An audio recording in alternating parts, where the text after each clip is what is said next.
La population a sérieusement manifesté contre le Rwanda ce mercredi après son soutien avéré aux rebelles qui agressent la RDC.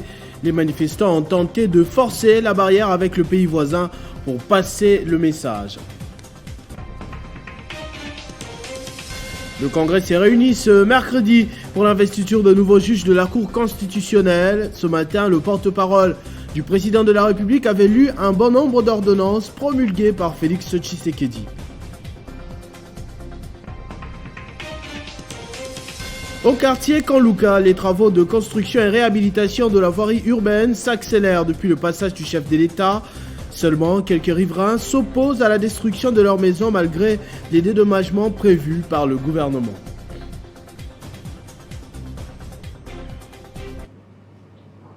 Mesdames et messieurs, bonsoir. Toutes les activités économiques ont tourné mercredi au ralenti à Goma suite à l'appel de la société civile pour une marche pacifique afin de dénoncer l'agression rwandaise. Les manifestants ont à l'occasion demandé au Rwanda de retirer ses troupes du sol congolais le plus tôt possible, sinon le peuple congolais se prendra en charge conformément à la Constitution. C'est sur appel de la société civile urbaine de Goma et les mouvements citoyens que des milliers d'habitants sont descendus dans la rue ce mercredi à Goma. C'était pour non seulement soutenir les FRDC, mais aussi dénoncer l'agression de la RDC par le Rwanda. Jean-Paul Lumbulumbu, vice-président de l'Assemblée provinciale du Nord-Kivu, qui était en première ligne lors de cette marche, précise qu'il s'agit d'un avertissement adressé au Rwanda. Par cette marche, d'abord nous voulons dire au peuple congolais, soyez forts. Soyez forts, ne cédez pas aux intimidations, ne cédez pas à cette manipulation des pays voisins. Le Congo est un et restera uni. Les M23 n'existent pas. Les M23 n'existent pas. Ce qui existe, ce ne sont que les troupes rwandaises qui entrent, qui font du désordre, qui tuent et pillent nos richesses. Nous demandons à la communauté internationale de dire au président rwandais de retirer ses troupes de Bunagana le plus tôt possible. L'article 63 de la Constitution donne un devoir sacré à la population congolaise de défendre son pays en cas d'agression étrangère. Les manifestants ont lu leur mémorandum dans lequel ils ont demandé au président de la République d'arrêter la coopération militaire avec l'Ouganda et rompre immédiatement les relations diplomatiques avec l'Ouganda et le Rwanda. Parmi les manifestants, l'on a compté quelques membres du parti de Matata Ponyo en province du Nord Kivu. Les Rouges et Blancs ont dit non à cette guerre d'invasion et ont envoyé du soutien au FRDC. Très préoccupés par l'insécurité dans la province du Nord Kivu, les bureaux fédéraux du parti politique Leadership, Gouvernance et Développement et ses militants ont participé massivement à la marche pacifique organisée par la société civile et forces vives de la province. Et c'est en mémoire des Congolais morts au front et en soutien aux forces armées de la République démocratique du Congo.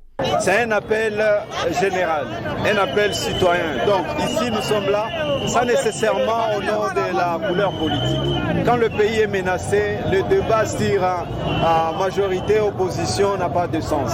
C'est le pays qui est attaqué et chaque Congolais est appelé également à s'élever pour dire non ou apporter sa pierre. Et sur nos calicots, on ne voit pas que les calicots, mais plutôt on voit les messages. Et notre message ici, c'est de dire que nous adressons notre soutien total aux forces armées de la République démocratique du Congo, parce que c'est l'unique armée qui agirait mourir pour ce pays. Et que nous mettons en garde tous les ennemis, internes comme externes, qui ne girent que pour faire couler le sang des Congolais. Aujourd'hui, nous avons choisi cette marche non violente au nom de tout le peuple congolais. Tous comme un seul homme, les jeunes du parti ont bravé la peur et accepté d'inhaler les gaz lacrymogènes largués par les ennemis de la paix. Profitant de l'occasion, ces jeunes continuent à hausser la voix pour dénoncer toute tracasserie judiciaire montée contre leur président Matata Ponyo et demandent à ce que toutes les poursuites judiciaires puissent cesser. Le LGD, dont le président fait face à des démêlés judiciaires, la Ligue des femmes du parti a, dans une déclaration, condamné ce qu'elle considère comme des tracasseries politiquement motivées et elles ont apporté leur soutien à Matata Ponyo, leur candidat président de la République pour 2023.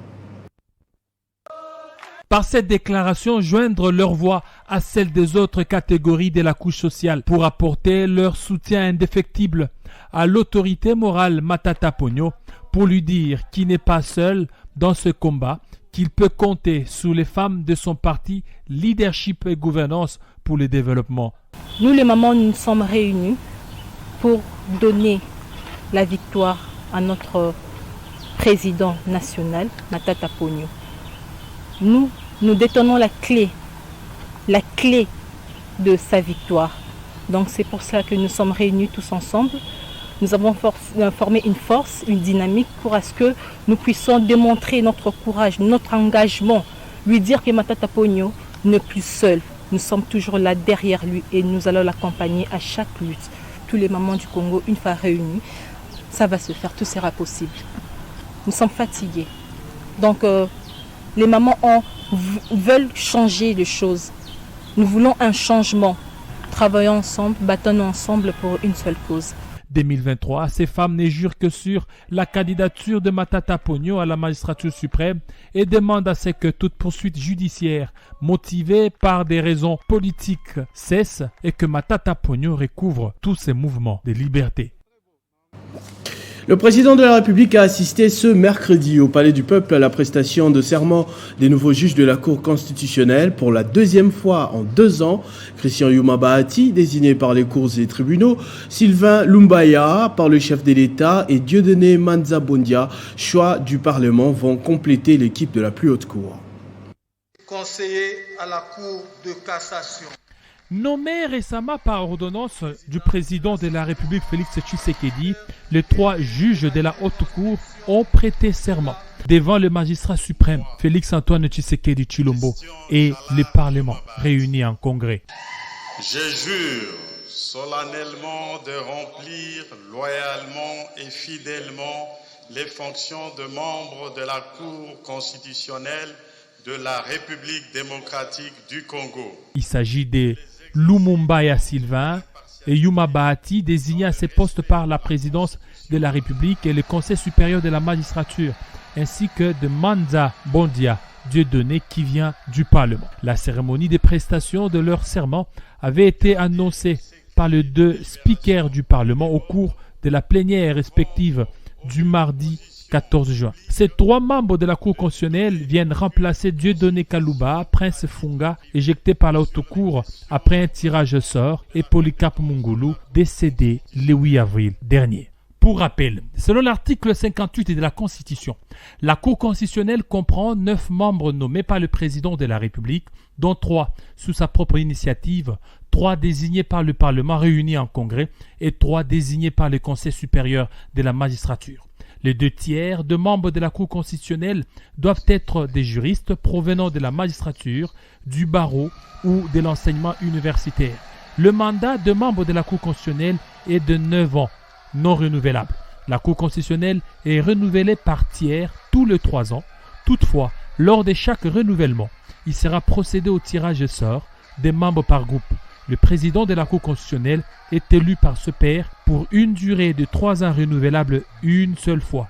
Il est investi par ordonnance du président de la République. En réaction à l'élévation au rang de héros nationaux, Kabila Lumumba, des compagnons du Premier ministre du Congo, à savoir Joseph Okito et Maurice Mpolo, la société civile du Mai-Ndombe s'est exprimée ce mercredi dans une déclaration. Elle réclame plus de valorisation pour ces 2 derniers, souvent oubliés. Elles font partie des martyrs de l'indépendance, mais le programme officiel sur les hommages de la nation à Patrice Emery Lumumba n'accorde que peu de place à Maurice Mpolo et Joseph Okito selon la société civile du Mai-Ndombe. Assassinés le 17 janvier 1961 au Katonga pour l'unité et l'indépendance du Congo qu'ils ont défendu jusqu'au sacrifice suprême, la société civile estime que ses compagnons de Patrice Emery Lumumba méritent une place importante dans l'histoire de la République démocratique du Congo. Elle réclame par ailleurs un traitement équitable et souhaite qu'il soit élevé au rang de Euronational. La société civile de Maïndombe élève sa voix pour réclamer un traitement équitable envers les deux martyrs de l'indépendance et compagnons d'infortune du premier ministre du pays. En l'occurrence, le président du Sénat, Jean Okito, et le chef d'état-major de l'armée nationale congolaise, Maurice Mpolo. Nous sollicitons du chef de l'État l'élévation d'Mpolo et Okito au rang des héros nationaux pour leur bravoure et leur sacrifice pour l'État. Nous réclamons que l'âme d'Mpolo retrouve la paix dans son Maïndombe natal. Que l'État s'emploie à y ériger un mausolée. Nous, membres de la société civile de Maïndombe, saluons la volonté du président de la République, Félix Antoine Tshisekedi, de réconcilier la nation avec ce plus illustre fils. Outre les deux martyrs, leurs familles ont aussi payé un lourd tribut. Elles ont été contraintes à l'exil après leur assassinat. À cette occasion, la société civile du Maïndombe recommande au gouvernement de la République d'ériger un mausolée, faire un statut juridique pour eux, un manuel scolaire et d'accorder un statut particulier à leur famille. Signalons par ailleurs que les forces vives de Maïndombe saluent la volonté du chef de l'État, celle de réconcilier la nation avec ses illustres fils, l'encouragent et l'assurent de son soutien sans faille dans ces processus longs et douloureux. Après le passage du chef de l'État au quartier Kanlouka, l'heure est à la mise en application des travaux de réhabilitation. Une réhabilitation qui sera possible après la délocalisation de populations habitant le long de la route. Ce mercredi, en présence du ministre des ITP accompagné du bourgmestre de la commune, la population a été sensibilisée sur le bien fondé de cette action. Il s'agit d'une mission de délocalisation de la population du quartier Kanlouka. Nous sommes au quartier populeux de la commune de Ngalima, qui est restée enclavée depuis plusieurs décennies, sa principale artère, l'avenue du cimetière, étant impraticable. En plus, 3 rivières traversant ce quartier constituent un grand obstacle pour ses habitants de joindre les communes voisines des Bandalungwa et Selembao. L'initiative est de la présidence de la République qui a associé la notabilité du coin et le bourgmestre de Ngalima pour un objectif précis. Toutes les personnes qui sont touchées, toutes les personnes où on va prendre des maîtres dans leur maison seront récompensées. Le chef de l'État n'est pas venu mettre la population dans une situation inconfortable. Il est plutôt venu pour accompagner la population. Délocaliser, oui, mais la population doit comprendre le bien fondé de cet acte posé par l'État congolais. Mais avant d'y arriver, il y a ce qu'on appelle les préparations en amont, c'est-à-dire que on doit d'abord voir le problème de ce pont ici. C'est-à-dire qu'il faut les redimensionner, mais aussi redimensionner le pont veut dire aussi il faut agrandir les choses pour que l'eau soit bien canalisée. Un message bien accueilli par la population qui est appelée à déménager incessamment. En tout cas, à lobby bien. Vraiment, Nzambe apambolae. misala na pe esa menoki esila noki biso peto sepato mona pasité susi na biso azana biso batu en charge ya place wana nembe kwa ute koloba alongolaka biso la mapango wana. Dans quelques mois, Kanlouka sera relié à la commune de Selembao et ouvert à la partie est de la capitale après la réhabilitation de sa principale avenue et l'érection des 3 ponts Sakombi, Maluku et Lubudi. Le président. Inauguration de la tour de contrôle à l'office de gestion du fret multimodal en présence du ministre des Transports et Voies de Communication. Elle devra assurer la traçabilité des importations et exportations des marchandises dans le pays pour le bien-être des transporteurs et des Congolais. Assurer la traçabilité des importations et exportations des marchandises en République démocratique du Congo est la raison d'être de la cérémonie de séjour à l'Office de gestion de fret multimodal, où le ministre des Transports et Voies des Communications, Chéribin Okende, est venu couper le ruban symbolique en signe d'inauguration de la tour des contrôles. C'est avec un motif de fierté et de satisfaction que nous venons aujourd'hui lancer les travaux de la tour de contrôle, qui est le centre névralgique des activités de l'OGFREN, et je vous remercie pour votre attention. Aucune marchandise ne peut entrer sur le territoire de la République démocratique du Congo si elle n'a pas été retracée. Ni aucune exportation ne peut se faire sans être couverte par l'OGFREB. Les importations et ces exportations, on doit émettre des documents pour les couvrir et on doit aussi suivre leur mouvement en temps réel, soit de l'étranger vers le pays et du pays vers l'étranger, pour arriver à assurer cette surveillance en temps réel. C'est ainsi que nous avons décidé d'installer ce qu'on appelle la tour de contrôle, l'architecture informatique et de télécommunications qui est couplée aux outils de géolocalisation qui nous permettent de suivre les mouvements de toutes les marchandises qui entrent dans ces pays ou qui sortent dans ces pays. Et là, nous constituons autant d'éléments qui contribuent à lutter contre la fraude, à maximiser les recettes et même aussi à sécuriser notre pays parce que s'il y a des marchandises dangereuses, l'OGEFRAN peut lancer l'alerte et éviter que ces marchandises ne puissent entrer au pays. À Kananga, le vice-premier ministre en charge de la fonction publique a procédé au lancement des opérations d'immatriculation des agents de la fonction publique. L'obtention de cette carte offre plusieurs avantages et des garanties d'une retraite digne.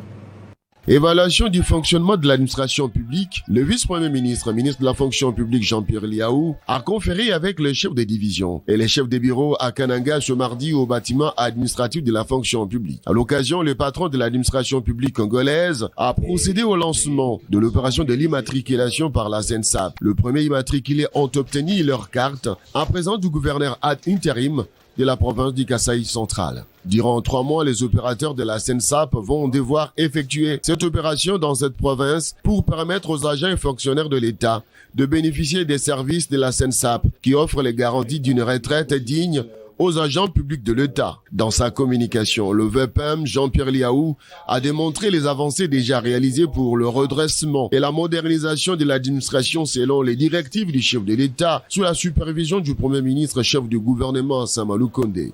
Nous ferons tout ce qui est de notre possible pour essayer de placer les fonctionnaires congolais dans des conditions psychologiques optimales.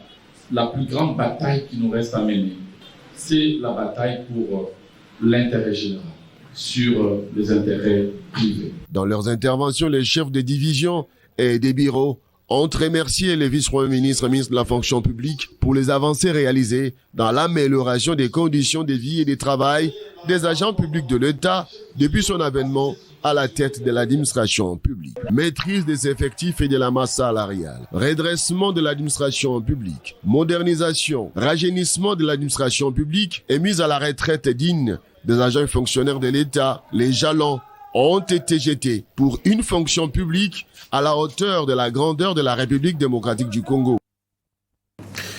Les femmes œuvrant dans la lutte contre le cancer en RDC ont exprimé au cours d'une table ronde organisée par l'ASBEL Afia Mama lors du séjour royal. Parmi elles, la présidente de la Fondation Bomoko, Mélissa Charofa, qui a élargi son plaidoyer face au président de la République et ses invités de marque.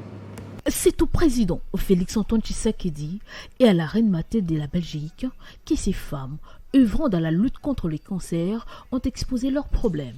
La lutte contre les cancers gynécologiques, c'est le cheval des batailles de Mélissa Charofa à Missy, participante à la table ronde axée sur cette pathologie et présidente de la Fondation Bomoko. De l'échange avec son Excellence Monsieur le Président de la République et Sa Majesté la Reine Mathilde, j'ai intitulé mon intervention sur le cancer, on n'en parle pas assez, il est temps d'agir. J'ai exposé ce que nous avons déjà fait sur terrain depuis 5 ans dans la lutte contre le cancer. J'ai parlé de nos défis et de nos différentes réalisations. Et enfin, j'ai appelé à l'intervention de son Excellence Monsieur le Président de la République qui a manifesté son soutien en termes de contributions matérielles futures qui nous parviendraient dans les mois qui suivent. Les femmes ont été satisfaites de l'oreille attentive du président de la République et de la reine. Grâce à leur implication, le taux de mortalité dû au cancer gynécologique chez la femme congolaise pourra sensiblement baisser, en croire la présidente de la Fondation Bomoko. Dans les sociales, cette fondation œuvre sur 3 axes. Interventions qui sont la prévention par la sensibilisation, l'accès au dépistage pour pouvoir permettre aux personnes de se faire diagnostiquer à temps, et enfin l'accompagnement des malades pour maximiser les chances de sauver leur vie. Dans le cadre du projet Yabiso Ndé, les entrepreneurs du mouvement international des femmes dynamiques d'Afrique, MIFDA, que dirige Mami Moujana et Freebox, ont eu une rencontre importante avec l'Agence nationale de promotion d'exportation en vue de professionnaliser leur travail. Ceci passera notamment par une série de formations. C'est une étape importante pour les entrepreneurs membres des mouvements internationaux des femmes dynamiques d'Afrique que dirige Mami Moujani Freebox. En faisant recours à l'encadrement de l'Agence nationale des promotions d'exportation, MIFDA avait accéléré la concrétisation de son projet dénommé Iabi Sondé, qui consiste à consommer congolais et à valoriser les chaînes d'exportation. Pour cette rencontre avec les fabricants des emballages biodégradables, la communication a tourné autour de l'élimination des barrières qui freinent les domaines des exportations. Nous sommes une agence qui fait la promotion des produits agricoles, agro-industriels, industriels et artisanaux du Congo. Et c'était important pour nous de venir échanger avec les jeunes, avec les producteurs dans le domaine des produits biodégradables. Et c'était intéressant sur la manière dont nous allons orienter notre accompagnement en tant que l'ANAPEX. Nous avons beaucoup apprécié notre rencontre aujourd'hui avec MIFDA. On a eu à échanger avec des jeunes entrepreneurs. Parmi eux, nous avons décelé certains qu'on pourra encourager comme étant de potentiels exportateurs. Une prise de contact hautement saluée par les entrepreneurs. Ça a été un grand plaisir pour nous de connaître certaines règles, certaines choses que nous ignorions, notamment l'importance d'avoir des documents, l'importance d'être à jour pour justement être au niveau international. ANAPEX et MIFDA projettent une série de formations autour de la question. Objectif, professionnaliser le travail des entrepreneurs congolais évoluant dans l'agroalimentaire. Dans la province de l'Équateur, le gouverneur a visité les travaux de réhabilitation de l'avenue Révolution en Mbandaka 2, des travaux exécutés par une entreprise chinoise. La route en question relie Mbandaka 1 à Mbandaka 2 en passant par Mbandaka 3.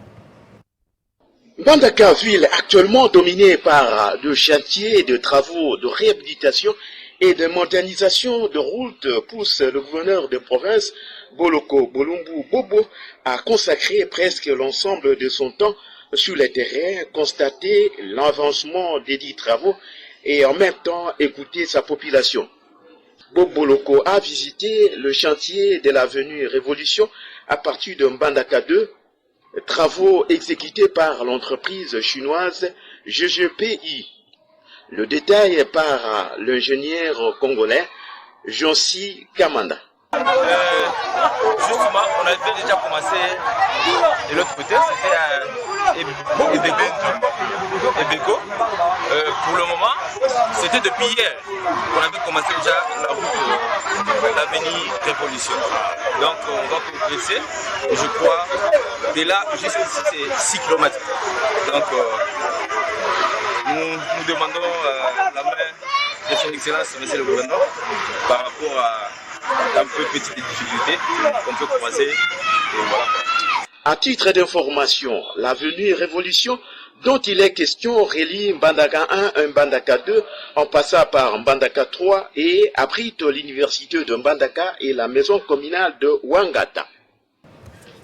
Bientôt un échangeur dans la province du Lualaba. C'est la volonté du gouvernement provincial qui ne ménage aucun effort pour doter à sa population des infrastructures dignes. Fifi Masuka, gouverneur intérimaire, a posé la première pierre mardi en présence de plusieurs officiels de la place. Un échangeur va prendre corps dans les tout prochains jours au Lualaba. Cet ouvrage imposant et de grande utilité publique partira de l'aéroport national de Kolosi jusqu'à la route nationale numéro 39. La gouverneure intérimaire du Lualaba a procédé au lancement officiel des travaux en présence de Célestin Machata, son ministre des Infrastructures et de plusieurs autres officiels. Le souci pour Marie-Thérèse Masuka Saini est de fluidifier le trafic, de changer l'image de sa juridiction comme le recommande le président de la République, Félix Tshisekedi. La construction de l'échangeur est un nouveau défi que vous nous avez confié, Votre Excellence, Madame le gouverneur ad interim. Ce projet ambitieux aura des répercussions très positives sur l'activité économique et sur la sécurité. La gouverneure AI du Lualaba a attiré l'attention de cette entreprise pour le respect strict du délai. Kolwezi, chef-lieu du Lualaba, Lualaba, capitale mondiale du cobalt et province pilote en RDC, tous ces qualificatifs sont interpellateurs pour nous, animateurs d'institutions étatiques, et à tous les niveaux, l'argent de l'État doit construire la nation. Aujourd'hui, la vision du chef de l'État est résolument mise en œuvre par le courage d'oser, le courage d'une réelle province pilote. Ça sera le deuxième échangeur de la République après celui de Limete. Pendant ce temps, son parti dans sa fédération du Haut-Katanga a désormais un nouveau président pour la Ligue des Jeunes. C'est désormais Shekai Malanji qui guidera la jeunesse du parti FIDEC dans cette province. C'est une véritable démonstration des forces et des puissances de Shekai Malanji Nsouana dès son entrée en fonction. Le bâtiment du 30 juin à Lubumbashi est plein comme un œuf. Les jeunes et vieux, filles et mamans sont venus de tous les coins de la province du Haut-Katanga assister à la cérémonie de présentation officielle de Shekai Malanji Nsouana comme président de la Ligue des Jeunes dans le Haut-Katanga du Front des Indépendants Démocrates Chrétiens, FIDEC, dont l'autorité morale est Fifi Masuka Saini, gouverneur ad interim de la province du Lualaba. Dans une salle ambiante, le nouveau président de la Ligue des Jeunes des FIDEC au Katanga reçoit le drapeau et d'autres valeurs du parti des mains du président fédéral Mayalou Mayabwana Raphaël. Contribuer dans la redynamisation des FIDEC dans le Haut-Katanga est la mission principale de Shekai Malanji. Avoir l'énergie qu'il dégage dans son speech, on sent de la détermination à faire la fierté des Fifi Masuka, autorité morale du parti.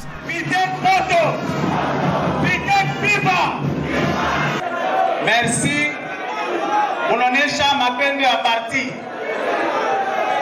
Merci kwa Excellence Fifi Masuka na confiance ile aneka ndani mwangu. Que de moments forts dans cette cérémonie qui restera éternelle. Shekai Malanji Nsouana a vite présenté son équipe de travail, de la vice-présidence jusqu'à la trésorerie, passant par la mobilisation et la communication. La Ligue des Jeunes des FIDEC au Katanga est à nouveau debout grâce à l'emblématique Shekai Malanji Nsouana. Revenons à Nsele, à Kinshasa, où la députée nationale Marie-Kiet Mutinga a communié avec sa base lors d'un culte dominical dans une paroisse de la place. Elle a profité de l'occasion pour faire quelques dons bien appréciés par la population. C'est sous une température morose que la députée provinciale Marie-Kiet Mutinga a débarqué à Saint-Joséphine-Bakita dans la commune de Lansele pour communier avec la communauté provinciale. En plein culte, l'élu de Lansele a été présenté par le père François aux fidèles.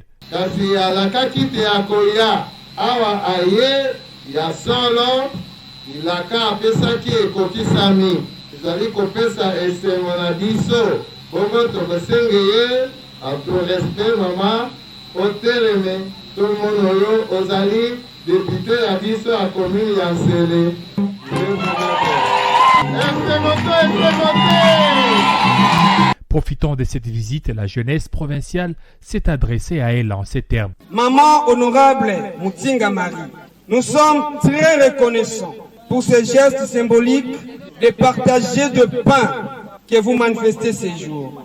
Ceci réaffirme la grandeur de votre âme et comprenons bien ce que dit le Seigneur, que si vous donnez aux enfants un petit verre d'eau, vous aurez en récompense une multitude par la grâce céleste.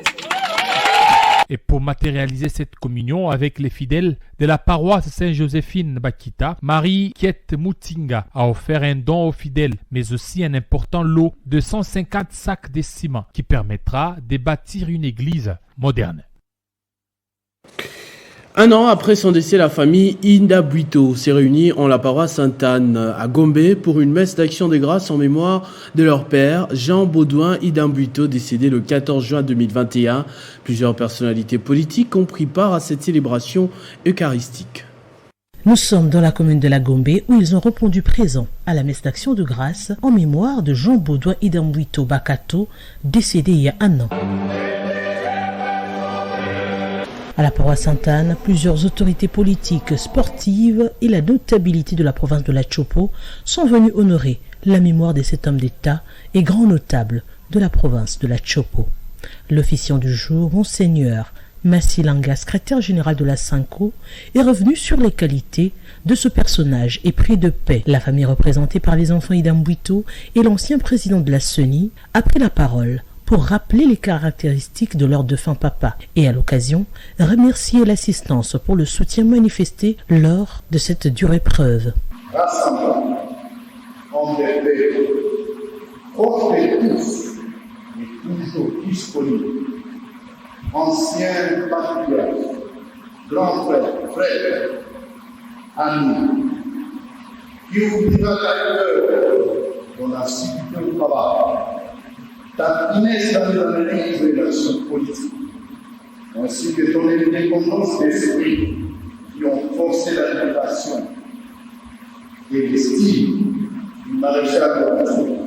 Décédé le 14 juin 2021, Jean Baudouin Dambuito, très connu dans le milieu politique congolais pour avoir été plusieurs fois ministre du budget, de la fonction publique, ancien inspecteur général de finances, plusieurs fois député national. Sur la scène politique, ses analyses très pointues faisaient de lui un homme d'État hors pair.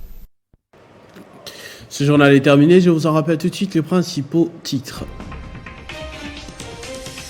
La population a manifesté contre le Rwanda ce mercredi après son soutien avéré aux rebelles qui agressent la RDC. Les manifestants ont tenté de forcer la barrière avec le pays voisin pour passer le message. Le Congrès s'est réuni ce mercredi pour l'investiture des nouveaux juges de la Cour constitutionnelle. Ce matin, le porte-parole du président de la République avait lu un bon nombre d'ordonnances promulguées par Félix Tshisekedi. Au quartier Kanlouka, les travaux de construction et réhabilitation de la voirie urbaine s'accélèrent depuis les passages du chef de l'État. Seulement, quelques riverains s'opposent à la destruction de leur maison malgré les dédommagements prévus par le gouvernement. À tous et à toutes, merci de votre attention soutenue. Restez fidèles au programme de votre chaîne Télé 50. Vivez heureux, vivez 100 ans, mesdames et messieurs.